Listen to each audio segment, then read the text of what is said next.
ये क्या बन गया? द्वादली। आगे ये क्या लिखा हुआ है? तो आयत आएगी।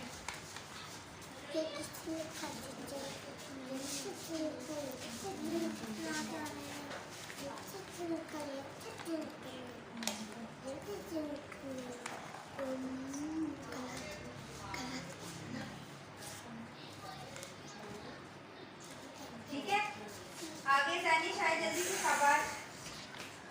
ये क्या लिखा हुआ है? हस्तान को समझ आ रही? अच्छी तरह। नेक्स्ट आपने जाना है बेटा। याद के लिए और महमूद के लिए बेसिकली समझाया जा रहा है, वो बच्चे कर चुके हो गए। उस मामा चाल अपने काम पे फोकस हो जाए। और बड़ा ठीक है, शाबाश।